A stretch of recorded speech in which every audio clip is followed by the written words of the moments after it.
Hi everyone. So that's it. We are now live on Facebook, on my LinkedIn profile, on YouTube as well. And just at the very second we went live, Emily's dog appeared in the background wanting to be let out into the garden. So if you like, literally, it never happens because there's always a delay. But if you heard that very first millisecond, it would have just been Emily going, oh.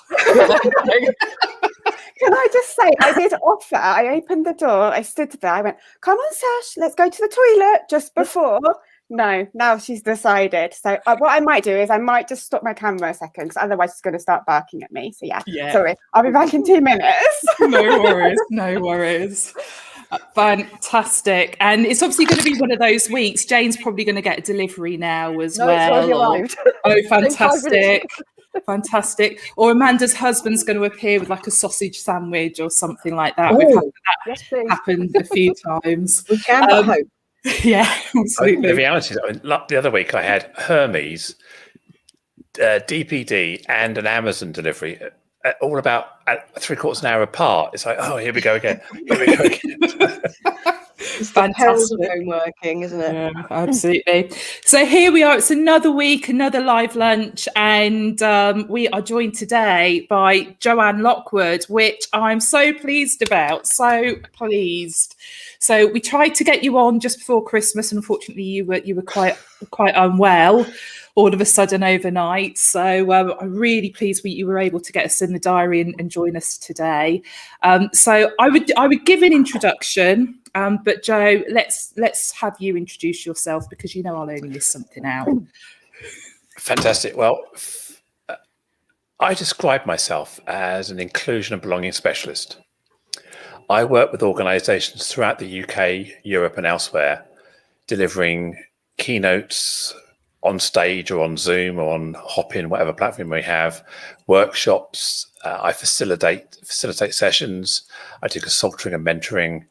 And around talent acquisition and HR in the inclusion space. So I describe it as I work with people. So people who work with people who care about people, whatever that discipline may be. So cross-sector, more around the people themselves, trying to create a world where everyone can thrive and there's no marginalisation or discrimination, and promoting that.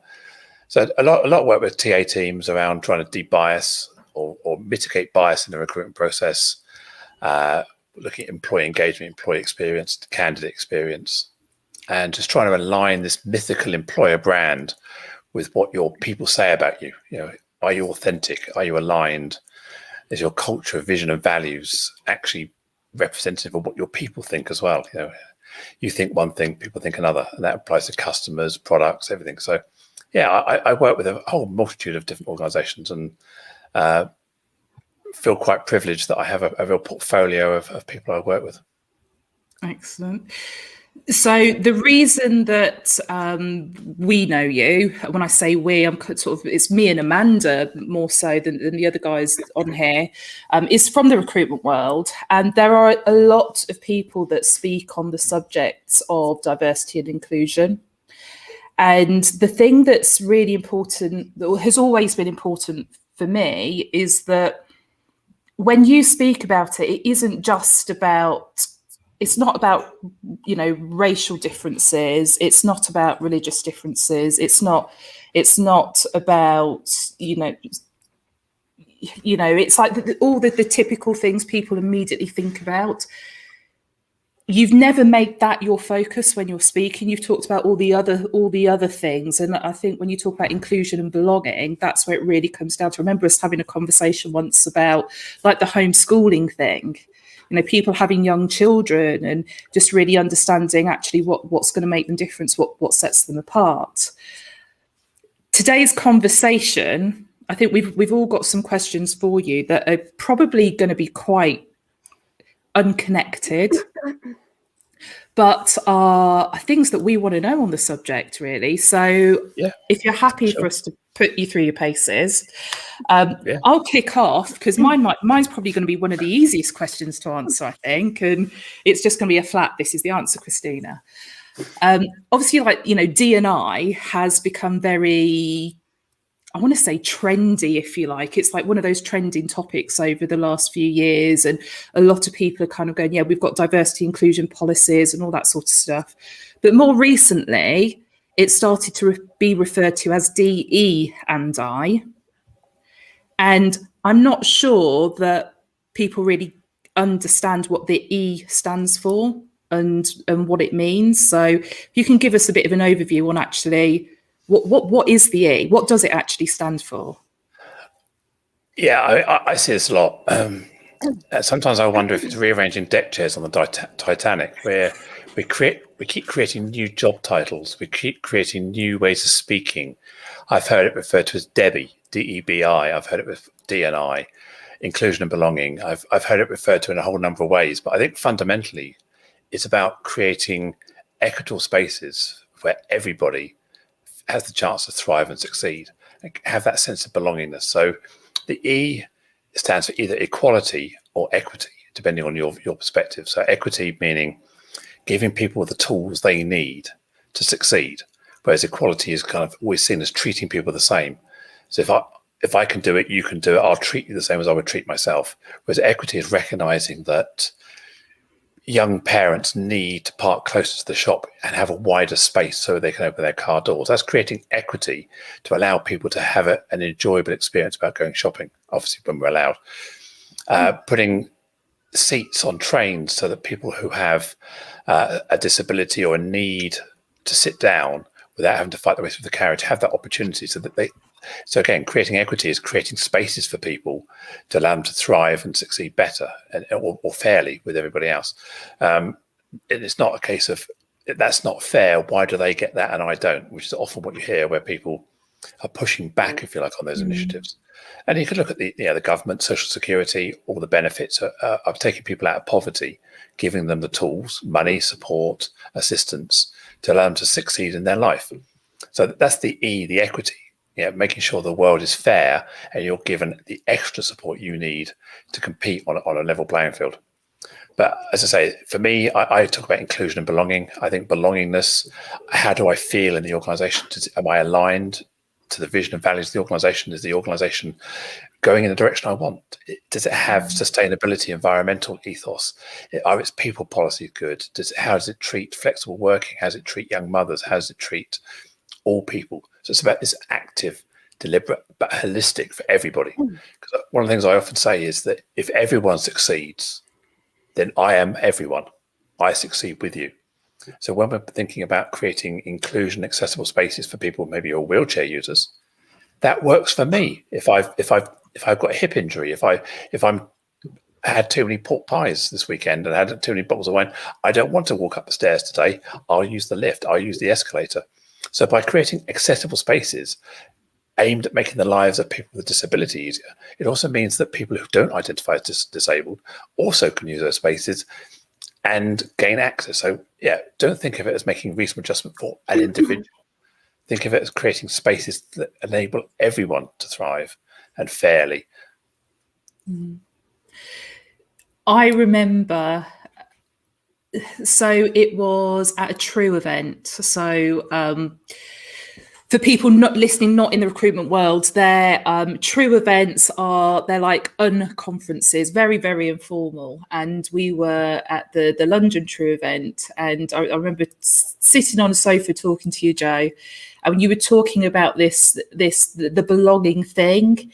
And I think I was kind of, basically the questions I was asking you was like, but how do you measure this stuff? I was like, where's the data point? There's this like ongoing thing about how addicted to spreadsheets I am. And I'm like, how do I measure this in my business? And we had this conversation where you were like, we'll just ask people how they feel. And I was like, I think, I've come across many companies that are scared to ask their people how they feel, doing employee engagement surveys, doing D&I type surveys. They're really scared of the answer. Or if we ask this question, they'll have an expectation of change. I think, well, why wouldn't they want to have an expectation of change? Why wouldn't you want to know how people feel? Oh, we're not ready for that yet. We'll wait till we're ready. So one of the key things I think in terms of the inclusion belonging space is listening. That's a key skill. How do you know how to support me and offer me the tools I need to succeed if you don't ask me? if you don't have a conversation, Joe, what would make your life working for this organization better? What would allow you to succeed better? What would allow you to achieve your goals better? Rather than set me a goal and say, get on with it, say, anything I can do to help you achieve that. And I might say, well, actually, it may seem silly, but I could just do with a different chair.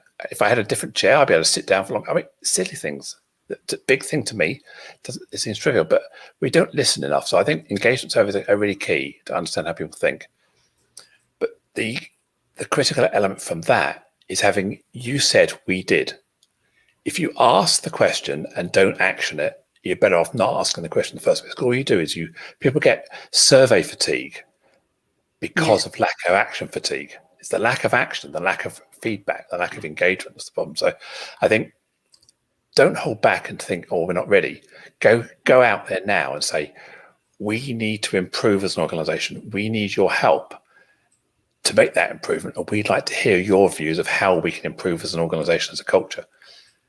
And then feed it back and talk to people. But that's the key. I think people make a mistake is they bring it all in. So we need to analyze this for 6 months. And everyone goes, well, what's going on then? Nothing. And then here we go again. Change of leadership, new survey, nothing happens again. So I think it's definitely, the focus is you said we did. We listened and we took action. Excellent. I am going to try and talk less now because otherwise these guys won't get a word I'll talk forever. I'm not known for my listening skills. Let's put it that way. No, I do listen to them. I just want to say I do try and listen to them. I get a bit distracted. Emily's like, are you with me sometimes when we're doing our one-to-ones? No, it's not that bad. Ooh, shiny. Ooh, oh, it's a squirrel. Shiny. Yeah, it's a squirrel thing. It totally is. Amanda, I know that you've got like a whole raft of questions, but I'm going to let you have one and then we'll go to, I know Emily's got something as well. So let's come to you next. Like you, I could probably talk about it all day. It is a subject I'm really passionate about. I mean, we've touched on sort of D&I a fair bit over Live Lunch over the last 12 months. Gosh, nearly it is now. First, the point you make about kind of companies, you said we did. You so often see companies will do we'll do a company meeting, we'll get loads of pizzas in and we'll tell you what we're doing. And they do it once a year and then don't kind of impact. It just doesn't happen, which is why I think so many employees get cynical about it. But kind of separate from that, I suppose if I'm allowed one question now, it would be about privilege. So when you're young, you kind of don't realize how privileged you are. So I sort of, grew up in a fairly nice area. Obviously, I'm white, middle class. It took me a while to realize there were some things. I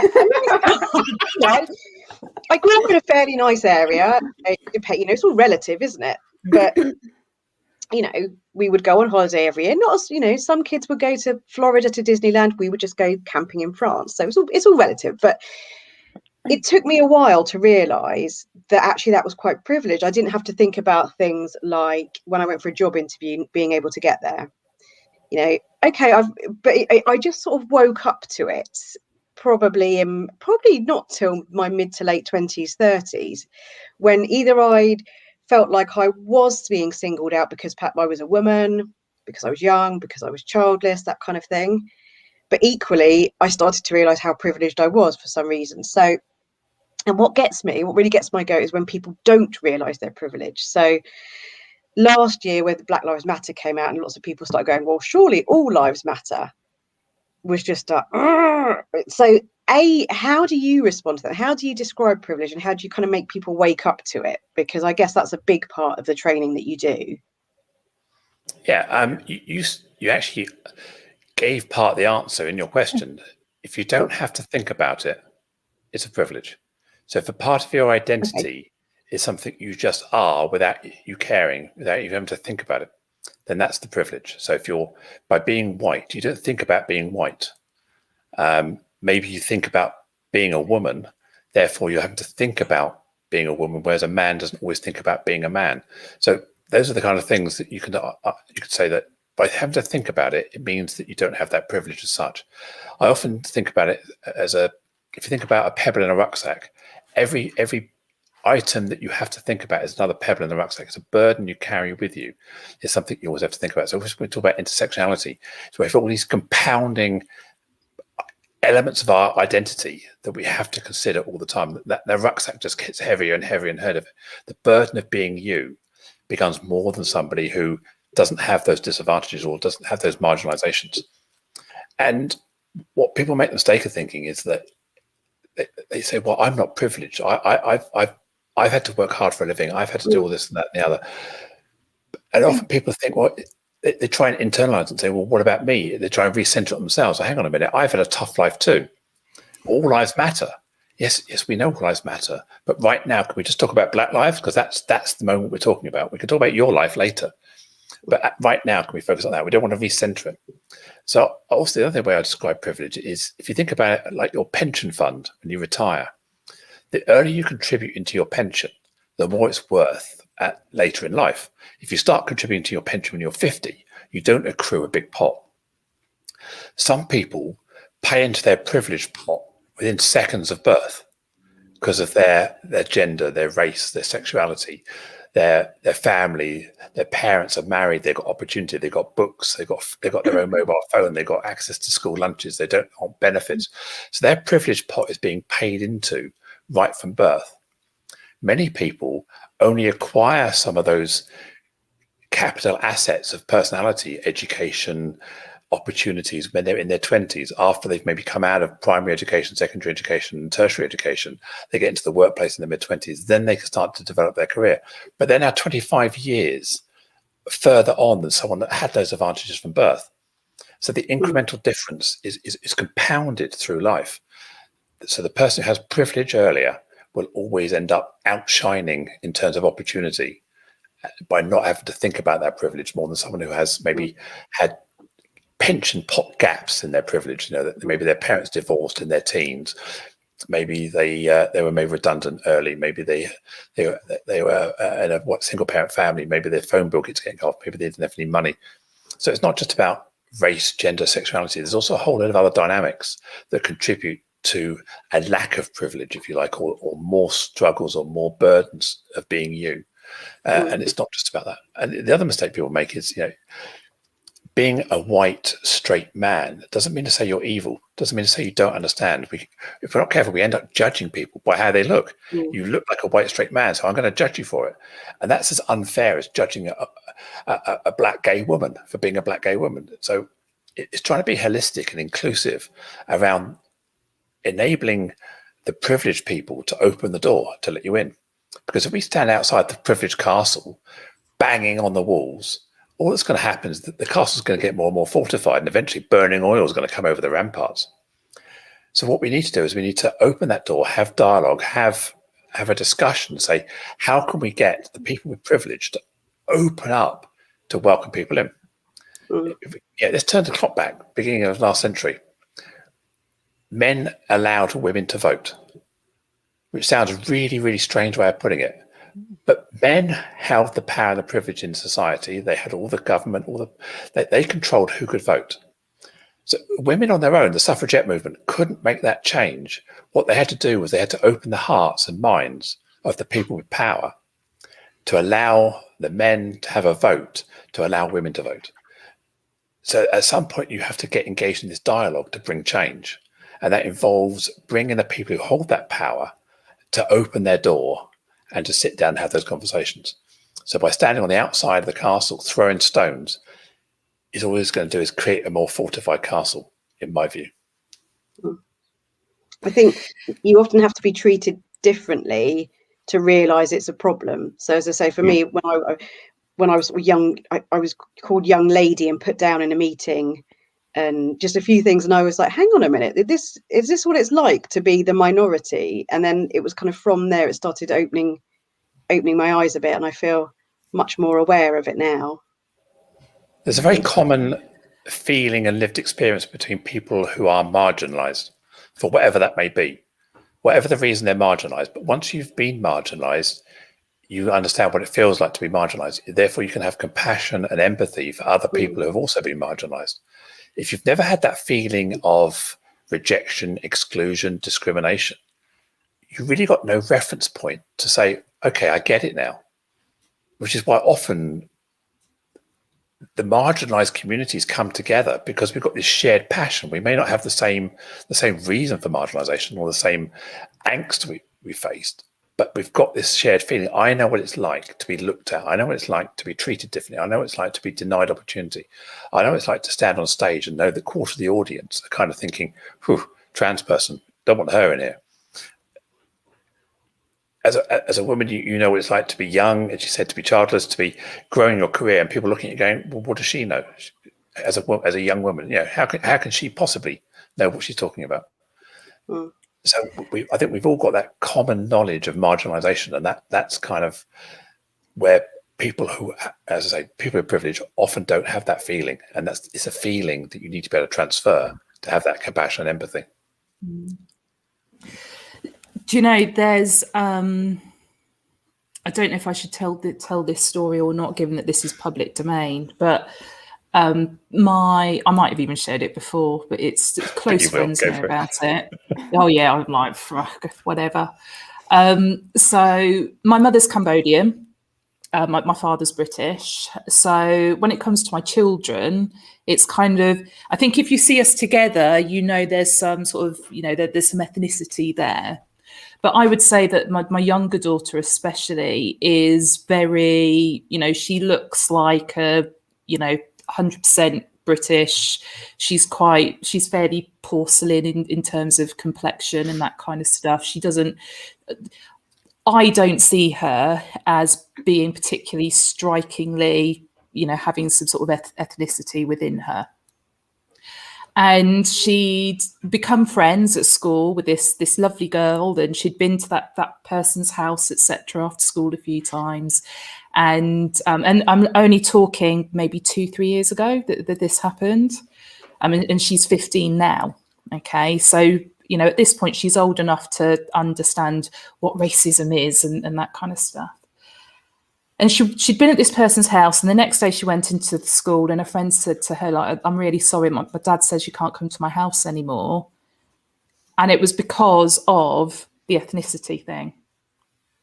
It was a racial thing. And, when you talk about privilege, I think that having that lived, when she told us about it, it was, our attitude towards it as a household was we couldn't believe there was someone like that on our doorstep, so close to home. But at the same time, there's idiots around. It's not that you're blind to it, but it's that, and I have to say, it's like, Isabella is, she's storm in a teacup, storm in a teacup's wrong phrase, but she's like a powerhouse. It's like, she's so chilled out, nothing's going to bother her. It's like, well, obviously her dad's a bit of a dickhead then, that was her attitude, and we were having a laugh around it. But it's like she's now had that lived experience, and actually that it doesn't matter how strong you are, and like when this stuff happens, in that moment, it does affect you because you hear it and it's directed at you. But it's like when the Black Lives Matter stuff was going on, and we had a meeting internally about it, what our approach should be marketing wise, and I was like, do you know what? If you haven't got lived experience was a phrase I was using again and again and again, because don't borrow other people's experiences. And sort of take ownership of them and use them. Tell other people's stories, yes, but don't take ownership of it for yourself, because unless you've felt it, you just don't know. Mm. It's about, don't recenter it on yourself. Mm. What you end up doing is you end up stealing the limelight, and that's what it's not about. You're supposed to be shining the spotlight on the problem, not about you. And it's kind of human nature. We want to by showing empathy and compassion, often we bring it back into ourselves and then echo what we feel. But really, it's trying to keep it centered on the person that we're trying to help or assist or amplify or spotlight, and not just bring it back to us all the time. And it can be tricky to do that. I recognise that, but yeah, just to hearing that story about Bella is like, wow, I'm dumbfounded. I'm kind of, yeah, it happens, and it's, You know, it's like, the thing is, it's always around, it's everywhere. And as individuals, we can all do something to shift. And whether it's a racism thing, whether it's a sexism thing, you know, whether it's to do with sexuality. Okay, so prime example, Amanda was looking, we were looking at working with someone, and contracts came through, and Amanda, you bounced it back because of the wording, if you remember. Oh yes, yeah. It was all kind of, he does this, he does that. And I said, no, you need to put some gender neutral language in this before we'll sign it. You know, and I think it's not about, we're going to be on a crusade and here are the stories and blah, blah, blah. But actually, we're surrounded by people that are working in different ways or using language, or their behaviours are X, Y, Z. And actually, as individuals, what can we do to move the needle? And if everyone does. A story that I tell happened to me a few years ago.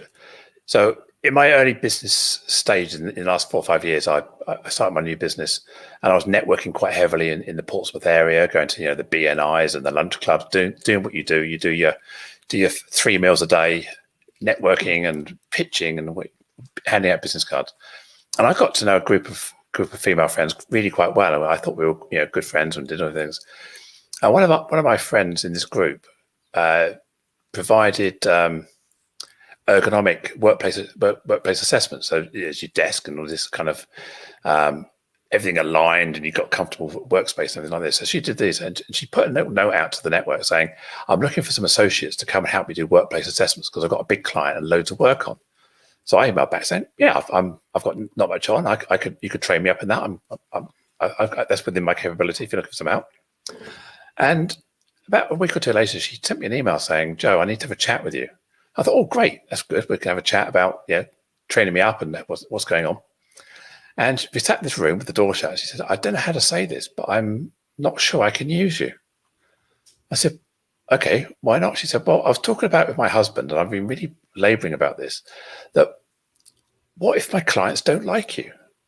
I said, what? She said, well, some of my clients may find you strange as a trans person, and I may lose business. They may not tell me they don't like you, but they just may not come back to me. I'm really worried about my business and the impact you as a trans person would have on my reputation. And that was the first time that I'd been slapped around the face with a level of rejection, exclusion, or whatever discrimination I faced. And I was literally gobsmacked. I sort of sat there and went, wow, that was a major wake-up call. And I tried to reframe it and say, well, what if they love me? What if, rather than you seeing me as a threat, what if they love me? What if they say, amazing, we're a big company, we've got D&I policies, we employ lots of trans people ourselves, or maybe the person you're dealing with is trans, or their partner's trans, or they've got a trans son, or something like this. I said, what about by embracing me and seeing me as an asset, that actually she was going, no, I know my clients, I couldn't take the risk. So I call that kind of bias by proxy. I love you, I think you're great, Joe, but my insecurities tell me that other people aren't going to like you. So they're almost setting me up to fail by prejudging what other people think. I think a lot of hiring decisions, a lot of biases in recruitment are kind of going, culture fit. Oh, we couldn't take a risk on Joe. What if she gets upset when we get our pronouns wrong? What if we get upset because our banter's inappropriate? What if our casual homophobic comments upset her? Oh, we're better off getting a straight white guy because they don't get upset. And that's kind of often the pattern of thought process. And I'm not saying it everywhere, but I see this playing out time and time again. I love you, Joe, but I'm not sure about other people. I can't take the risk. It's like the classic, I can't be racist. I've got like Asian friends or something. Yeah. Or the in fact, Amanda, you were there at the time. We were with a group of people, and someone had had a few drinks too many, and they'd been quite offensive to someone. And I'd maybe had a tipple or two myself, and I kind of went like, what the are you, you know, what the hell kind of thing, you know, and they were like, yeah, but not you. Like, Yeah. you're different. And I was like, literally, I'm going to take you out now. It was like people like, Christina, you need to go. Yeah, there was a bit of holding you both by the scruff of the neck to kind of go, time for everyone to get in a taxi. But, you know, it's... You stood up for something that you saw. You called it out, basically. But it's not... That's not the first time I've been in that scenario where it's kind of like, you know, oh, you know, it's all, you know, it's all the other people of Asian descent, but not you. You're all right. You're a good one. Yeah, you're okay. And it's that nice phrase. trans person.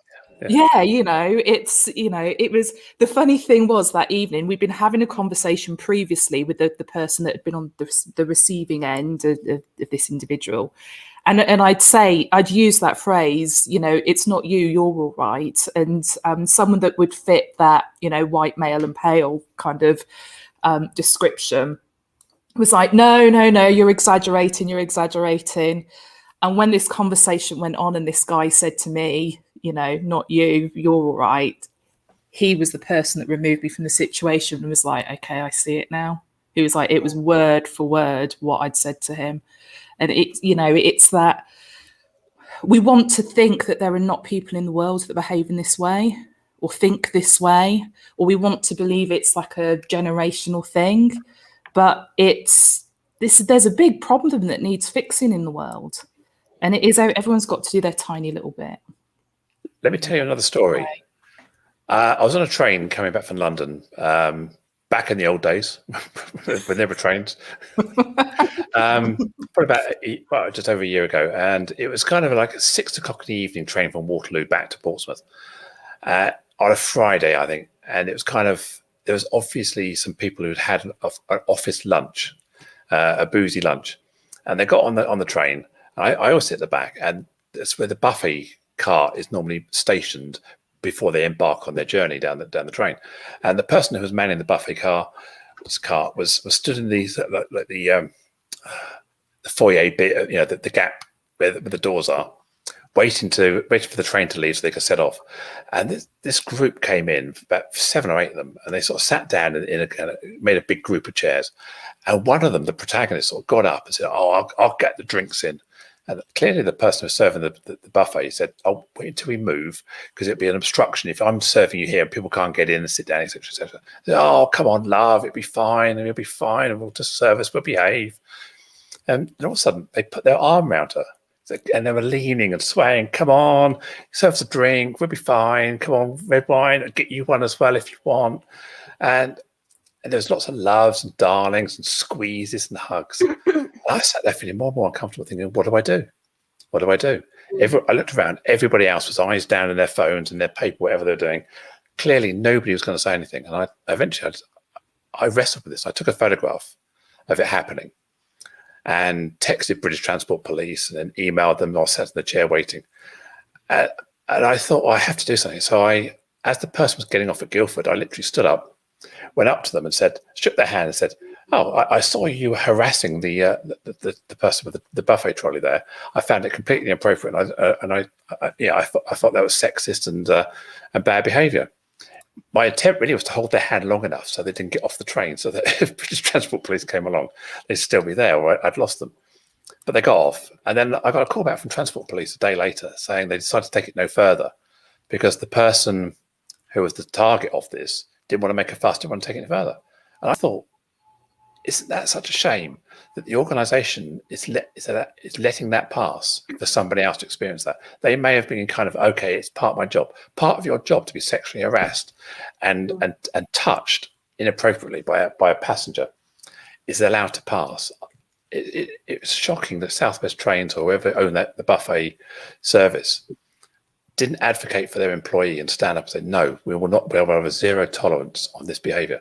If that had happened in a bar, you'd been bounced out. If that had happened in other situations, it'd be bounced out. If it had happened in your office and someone did that and started grabbing you in the office, that person would have been on disciplinary, or they should have been. But the fact it's on a train, the fact it's kind of seen as normal behaviour, or it happens and it's allowed to pass. I felt completely disgusted and ashamed of South West Trains or whoever employed that person. They didn't want to take it any further. And But what would we do in that situation? What would we do as employers in that situation? I've spoken to many people who said, well, if they didn't want to take it any further, I probably wouldn't do anything about it. But then when you put that scenario in play, they go, hang on a minute, I've got a duty of care, not just to her, but everybody who comes after her or before her. I think there's, I'm aware, because I know Emily's got a question for you as well, but just very quickly on that point, I think it would almost be a whole other discussion for me to talk about how do you advocate for others, because you've got the risk of actually making it worse for them in the long run, making it perhaps a more traumatic experience. And are they ready to deal with whatever it is that you're advocating for? You know, there's so many questions in my head on that. So, Jo, whether that's us grabbing a virtual coffee and talking about that in more detail, it's such an important subject. I like to just throw that into the circle and say, what would you do? What are your thoughts? And then actually start chewing it over in your mind and finding your own sense of judgment and self around that, about what do you think is the right thing to do as a person and as an organisation.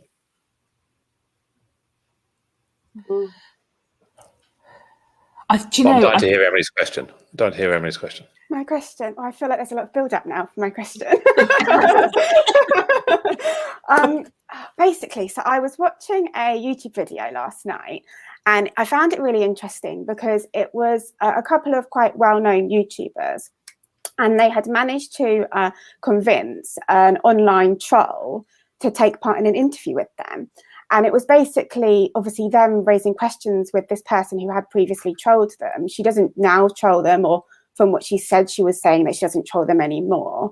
But they were sort of talking a lot about accountability online. And I know you've taken part in a lot of sort of documentaries and things. So I was wondering if you had experienced online trolls, and if so, firstly, how you deal with them and what your thoughts are around accountability online. I personally don't really think that there is a lot. I think a lot of people can set up fake accounts, and that if that account gets removed, they can set up another one, and nobody is accountable for their words or their actions. It's really easy for them to get away with it. So yeah, I just wondered what your thoughts were on that, really, and if you'd experienced it before. Yeah, I have experienced. I have been the target of, I wouldn't say huge amounts of online trolling, but I have had some targeted. When I took part in the documentary, there were some people, Channel 4 posted segments of the documentary onto their Facebook page, and there's like 5,000 comments, of which some of them were kind of quite nasty. I've also appeared in the Sunday Times, the Daily Mail, about an issue I had 4 years ago about being denied access to have my business cards printed by a printer. And I got trolled a bit by them, by the Christian newspapers across the world. You know, if you Google my name, you'll see newspapers and media in Russia, all over America and Europe. Some of them are quite critical in their commentary about me. I kind of disassociated myself with it. I tend to treat it as graffiti. So when you're driving down the street, there's all this graffiti, and it's using, there's F words and C words and this, that, and so I hate this and hate that. And it's often not targeted deliberately at anybody. It's more like a shout, a scream to the world. So I tend to sort of treat comments that are targeted in my direction as kind of just noise and graffiti. They don't know me. They don't know anything about me. All they're doing is they've got an opinion. They want to spray it on a wall somewhere and say, ha, ha, ha, I've said it. Yeah. And you're right. There is no accountability. People don't think about the impact of their action, if you like. So their intent is to, I mean, in some cases, when we talk about here, is the intent is to hurt. The intent is to undermine me. The intent is to call me to question myself, in the same way that if you think about racist chants in football, half of it is to try and undermine the credibility of the player, to distract them, to create competitive advantage. But when you're doing it against, say, trans people or racism, whatever you're doing online, you're trying to amplify your own sense of self or righteousness. In the same way that road rage, some people let it go and go, whatever, if you cut me up, oh well, have a happy life. Other people want to police that situation. They want to tell that person how they've transgressed. They want to reinforce their rule set on them and say, how dare you ever do that to me again? I want to police you back into this. I want you to pay for that. And sometimes that's the reaction of these trolls and online things. They want to police you. They want to tell you their sense of right and wrong, or their lens, and they want to make sure you conform to their view, without necessarily having any care for your own self, or whether they're right or wrong, because their echo chamber is telling them everybody they associate with says they're right, therefore they believe they're right. And that's where it becomes really difficult to have an argument or a debate between two people who are right with opposing views. It's really hard to try and find that centrist ground where we start with a position, well, I'm wrong. So if I start a conversation by believing I'm wrong, I'm going to be far more curious. I'm going to ask you a question to find out your opinion, to clarify. And we often go into this with, here's what I think. We do it in business. The leader sits down at the table and says, here's the plan. This is the way I want to do it. What do you reckon? Oh, there's no point in commenting because you've already told me how you think. So these discussions where we have polar opposite views often start with, I think this, you think that. Well, we're never going to meet in the middle. So I want to know why Brexit's a great idea. I want to know why not having the vaccine is a great idea, because I want to sit and have a conversation with you about it. Not saying I'm 100% right that vaccines are perfect. I'm 100% right that Brexit was perfect or whatever. I don't want to have these conversations. I want to say, I'm really not sure. I've got some ideas. What do you think? Tell me about your view. And if I keep collecting views, I create a much bigger perspective of life than just through my own lens. But that is often challenging for people to want to put themselves in a situation where they want to be challenged. They like being right. They like having, often, we have conversations. Often a conversation is about persuading somebody else about your view. Half the conversation we have are around selling our idea, aren't they? I'm right because, or I think this because. Not, I haven't got a clue. What do you reckon? How often do we say that? Hardly ever. That's true. I think it's interesting because the video that I watched, it was kind of along those basis. And I thought, firstly, it was interesting how the YouTubers approached the troller. They could obviously have had a lot of hatred towards this person, but they didn't. They were more sort of asking them about it.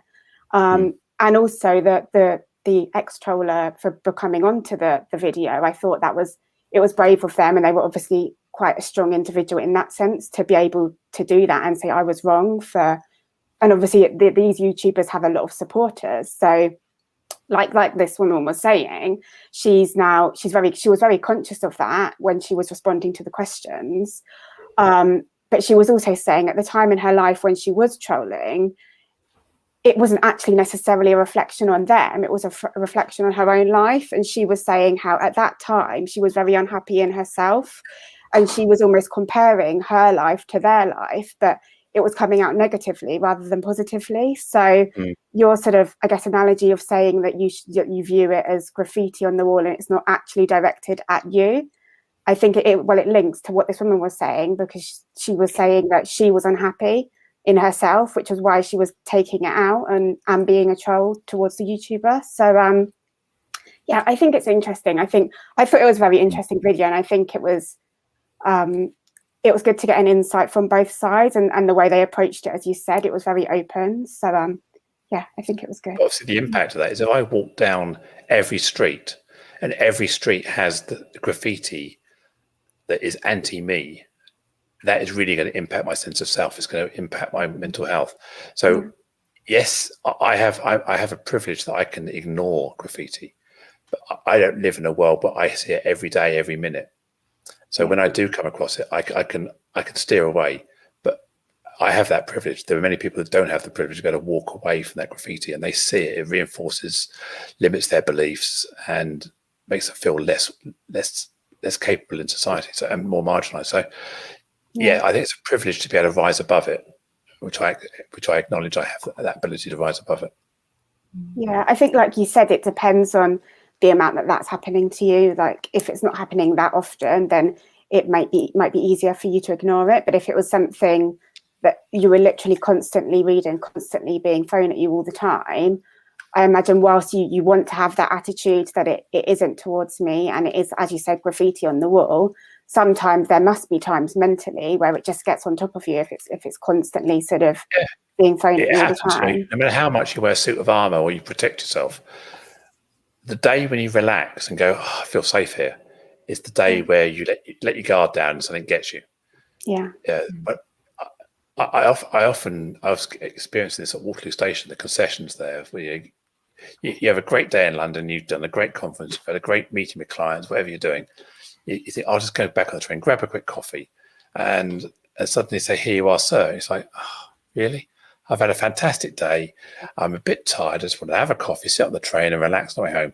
And now when my guard was down, straight in there. It's like, the impact of that is far greater than if I was being bombarded with it all the time, because I'd have the banter, I'd have the pushback, I'd be going. But I was just sort of caught off guard time and time again by that. And it's you can't always wear the mask. You can't always wear the guard. No. And that's tiring as well. You just want to let it down and be you. And sometimes that's the hard thing. Yeah. I just going to pick on something you said there, because I'm hopefully this doesn't make you feel uncomfortable, Jo, but I don't care if it makes me. Well, it's going to make me look. No, it's nothing like that. It's going to make me look like a what's it. So we've known each other for.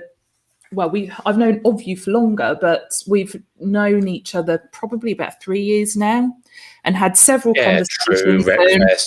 And right from UK Recruiter or something like that, wasn't it? Yeah, absolutely, yeah. And right from our first meeting, I was like, "This is Jo. She speaks on D&I, and she's all about inclusion and belonging, and and never ever thought about it, and then." Sort of preparing for last night, I was looking at things, preparing for this today. And I was like, never asked Jo about her pronoun. I've always just assumed. And you've just mentioned then about the pronouns. And actually, Paul's put a comment, which I'll bring on screen as well. And he said sometimes he finds it difficult knowing what pronoun to use for people, not wanting to offend someone by calling them by the wrong pronoun. And I think it's one of those questions that have actually. I think it's it would be if I had have thought about it when at that first day when we met, even if I had have thought to ask the question, I'd have been really awkward asking someone that I didn't know very well. I mean, have you ever asked Amanda her pronouns? No. Or anybody else you come in contact with? Do you often ask people their pronouns? Why single me out as somebody think, I better ask Jo her pronouns? Why single me out? Why am I different enough for you to want to know that? So I think we've got to be careful here that by being inclusive, we also don't other me. I'll ask everybody but Jo, or I'll ask only Jo. So if you said to me, start by calling me Jo for as long as you can. So don't use any pronouns. Just use Jo or Joanne. Joanne did this. Joanne's going to do that. Joanne, can you get this? Or Joanne said. So use my name. And then when you get to know me a bit more, you might say, Jo, would you mind if I just asked your pronouns? I use she and her. I think it's just to be inclusive. I just want to ask yours. Or do you use pronouns on your email signature? Or look at, if I care about my pronouns, I'll put them on my email. So you could actually send me an email saying, how are you doing? And she does use she, her. Or go on my LinkedIn profile. So you could stalk me in a different way without necessarily asking me. So you've got to be careful you don't create offense or inadvertently by asking somebody out of context where you haven't asked, where you wouldn't ask anybody else. Why would you want to ask me my pronouns? I'm just Jo, your friend. You don't ask. And I think that's the thing. And I think it was more the pang of guilt, whether guilt's the right word or not. But I just thought I've never even considered it, and should it have been something that I'd considered? Yeah, I think that was the thing. The subtle message I get is, you confuse me, therefore I need to ask about you. So but let's turn that on the head. There are people out there who maybe are non-binary or gender queer or gender non-conforming, where their pronouns aren't obvious, they aren't clear, and it's to be inclusive. You need to recognise the fact that it's very polite to ask them their pronouns, and they will feel more included by you asking. So there is no right or wrong way of doing it. It's having the emotional intelligence and the cultural sensitivity around somebody's identity to ask that question in a respectful way. So I would tend to sort of put it as a by the way. After about 10 minutes of conversation, you just sort of go, Christina, what are your pronouns? I've been dying to ask you what your pronouns are. What are your pronouns? I use she, her. Can I just check yours? Just get it over and done with. You almost make that once the relationship starts to establish. But until that point, just use a name, or if you're not sure, use they them, because they them is interesting. I appreciate some people might go, oh, why are you calling me they them? That's a bit impersonal. And so, I wanted to make sure I was inclusive, and I don't use gendered pronouns where possible to be more inclusive. If you'd rather I use she, her, or he, him, please tell me. Something like that. Or sorry, if I made a mistake, what should I use next time? Excellent. So yeah, it's developing that kind of emotional intelligence of how to have a conversation with somebody, and knowing that if you get it wrong, how to say, I'm sorry. How should I get it better next time? Love that. I think in some ways it felt easier because Christina, we've only ever known you as Jo as well. So to us, there's no, you weren't two people, but there was no kind of changing between. Yeah. So when I saw a clip of one of the documentaries you were in, and I think it was just randomly on TV, and I was kind of like, hang on, that's Jo. But it hadn't occurred to me that you were never Jo, because I just haven't known you in that sense. So yeah, it was very confusing for some of my friends at the time, especially when we were having a phone call. What I said is, if I look like Jo and you could see me, then call me Jo. If until I say otherwise, if you can't see me, then call me by my old name. And then at some point, I'll tell you that now is a good time to use Jo always. So it's trying to create that sort of kind of transitional period to give people a rule that says, well, if you see me and I clearly don't look like I used to, call me Jo. Yeah. If you can't see me, until I tell otherwise, just call me by my old name. People are scared. They want to say the right thing, but equally, I think people are a bit scared of what's different. So. I liked your advice. That is one of the biggest barriers to inclusion, is the fear of getting it wrong. Whether it's around trans, LGBT, race, gender, whatever it is, people who are outside of that community often are paranoid about getting it wrong. Because they're paranoid about getting it wrong, they would rather disengage or walk away or avoid the conversation, which implies exclusion in its own right, because you're now being cut out of conversations because someone's too scared to talk to you. And people, certainly, I've had white people trying to engage in the race debate around Black Lives Matter are scared to talk about racism, scared because they're white and they don't want to say the wrong thing. So rather than say, I'm white, I recognize I'm white, I recognize I've benefited from being white all my life, I've never had to think about the color of my skin. I want to learn about my history as to where my beliefs got it wrong, why some of these major figures on statues, what their impact to colonialism, what the impact to slavery was, what damage they've done. I want to understand my white history and not feel shame about it, but try and understand it in the same way that we talk about Nazi Germany, understanding what went wrong there, so we can avoid that for the future. I want to understand what went wrong with whiteness, what went wrong with colonialism, what went wrong with maleness, so I can learn those lessons and take them forward. So rather than me starting by learning, say, I want to understand Black people, how about if I understand white people first? If I understand me first and the privileges I hold and what that means, what that means I don't have to think about things, then I can start watching documentaries on police brutality, Black people getting killed in custody, Windrush, history of Rosa Parks, all these other documentaries that are out there. Then I can start to learn about other people's lived experience. Then I can have conversations in the same way I have conversations with yourselves and other women, and I learn how prevalent sexism is and inappropriate behavior is, and stalking online and inappropriate touching, and what happens after a certain time in the evening in a bar after everyone's had too many drinks. It becomes like a real nightmare of hands and inappropriate suggestions. Have these conversations with people and think, wow, I never saw that. I was living in such a sheltered, privileged world. I never had those conversations.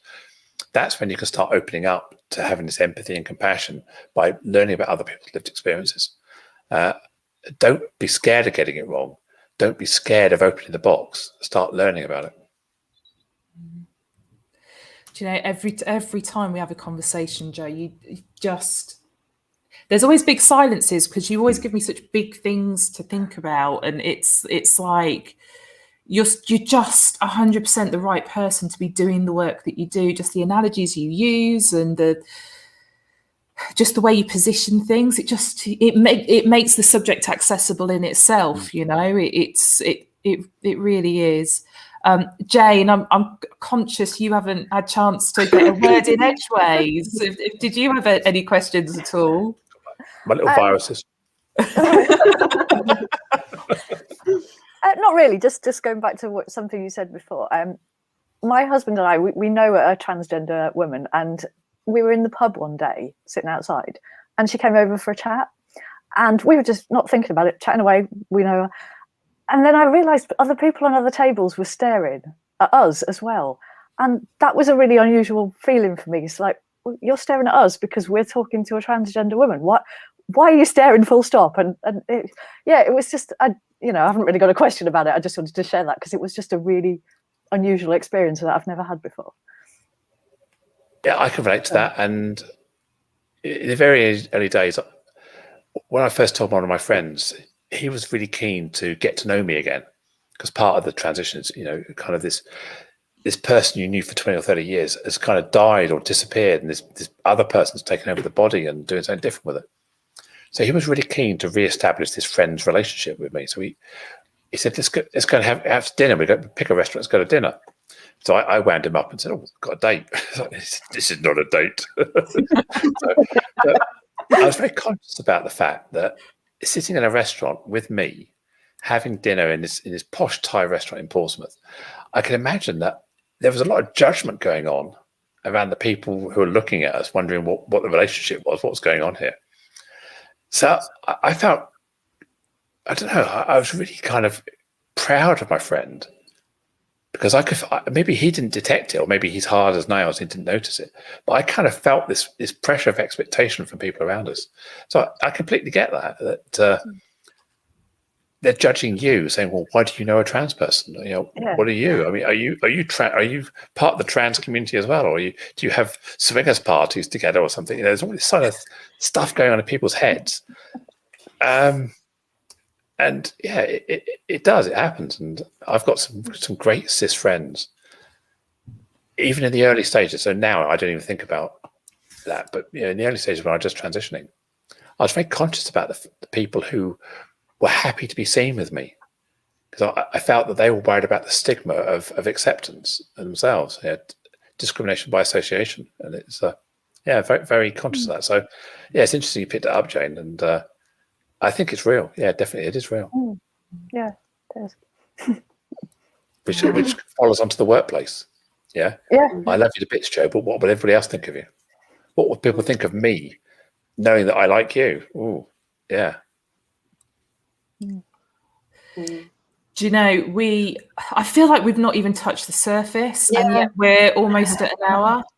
It's like, this is why Amanda, so we use Slack as an internal communication thing, and I guess sort of about 11:30 I said, right guys, if you all got questions, if you've got a point or something you want to raise, and like Amanda's was like that long, can't even fit it on the screen. And I think there's a couple of things that were on there we've kind of touched on as well, or at least been mentioned. So there, it's such a broad topic. There's so many things to dig into, but I honestly, I don't know about you guys. This just feels like probably one of the most valuable live lunches that we've done, just with the insight that you've shared, and the way people can look at situations and shift their thinking a little. And it's I'm going to stop saying nice things, so I'll just go on and on and on forever. I don't know where I'm going to stop. But we overuse the word journey. We overuse all these kind of metaphors and mantras. But if all that's happened today is we've turned a couple of lights on, changed a couple of people to go, I need to think about this. I need to unpack that. I never thought about that way. If that's what we've achieved, that has been fantastic. You can't retrain a brain in an hour. This is the beginning of the journey to start thinking in a more inclusive way. And that's why I talk about conscious inclusion. That's the training I tend to run with businesses. It's to try and change the way you see things, change your perspective on how you tackle a situation by getting you to ask questions of why you think that way. Why do I think that way? Why am I making that judgment? Can I pause, step back, readdress, change it, reframe it, start with a yes? Or, that's interesting. How would that work? Rather than saying, I'm right, I'm not listening, which is often what we do when we're busy, we're stressed, we're in the heat of the moment. So yeah, it's the beginning of a journey. And yeah, I'd love to pick up with people who would like to hear more. If you want to do another session on maybe one of the questions you haven't asked, I'd love to come back.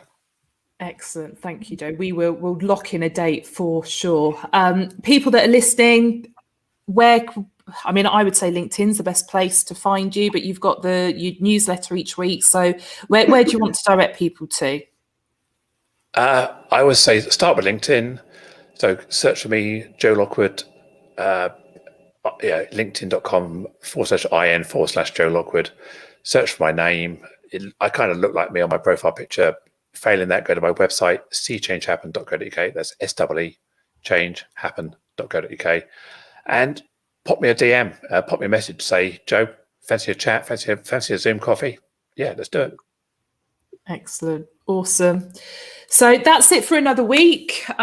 We will be back for next week's live lunch. So it'll be the Green Umbrella team, and we'll be going over the social media news for the last couple of weeks, any updates, changes, trends and frustrations that we've been coming up against and chatting those through.